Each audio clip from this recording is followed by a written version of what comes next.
ชื่อมิกกี้เด้อหรือว่ามิกหลายๆคนมักคล้องว่ามิกหรือว่าพีจีมิก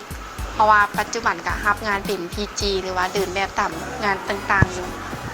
ตั้งแต่ตอนเรียนจนเรียนจบก็เป็นรับงานเป็นพีจีมาตลอดหรือว่าตามงานเดินแบบต่างๆก็เห็น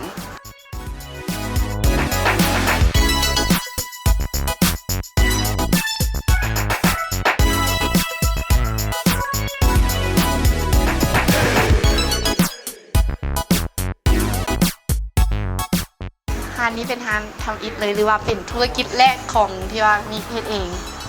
แต่ว่าได้เป็นอย่างที่ว่าเฮ็ดร้านใช่ไหมเพราะว่าคือว่าการที่เขารับงานมันบ่มั่นคงเพราะว่าคนขึ้นใหม่มันก็หลายเขาก็ต้องหาอย่างจักอย่างที่ว่ามั่นคงให้กับตัวเองคิดว่ามาเปิดร้านก่อนเริ่มต้นจุดเริ่มต้นแล้วเป็นอย่างต้องเป็นเสื้อผ้าย้อนรักความมักส่วนตัวเพราะว่าตัวเองก็เป็นคนมักช้อปปิ้งมักซื้อเครื่องมักแต่งตัวมักความสวยความงามใช่ไหมก็เลยคิดว่าเฮ็ดเป็นของตัวเองน่าจะดีก่อน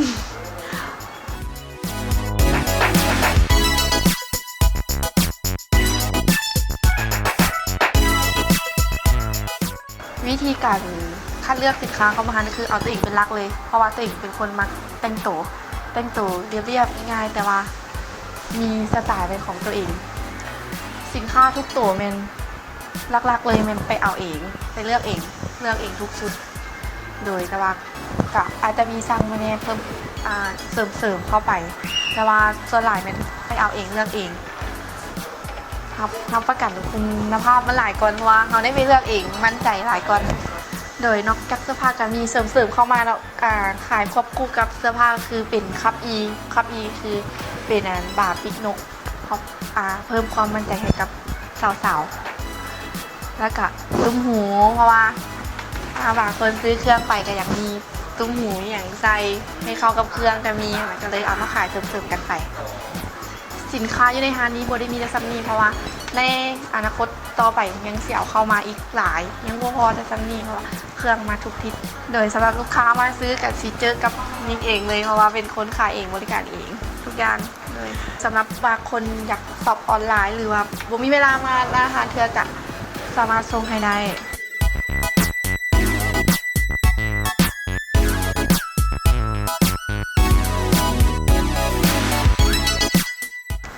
เลยเป็นอย่างจึงเลือกเพื่อนทันเดติกมอย้อนว่าสถานที่กว้างขวางแล้วก็มันเหมาะสมที่สำคัญนี้คือมันจะลดฟรีแล้วก็กว้างสบายแอร์เย็นความปลอดภัยก็สูงอีกอย่างค่าใช้จ่ายกับ่ได้สูงหลายก็พอไหวโอเคโดยสุดท้ายนี้มิกก็ขอฝากงานในเดือนคืองานว่าพีจีมิกแฟชั่นเนาะยูไอเทคมอชั้นหนึ่งเข้าประตูมาเลี้ยวขวาพร้อมน้ำอิฐเลยจะเห็นเลยหรือว่าไผ่บอสะดวกมากอะสามารถติดตามทาง Facebook ก็ได้หรือว่ามันมีเพจ PG Mix Fashion ตามซื้อฮานเลยหรือว่าเบอร์โทร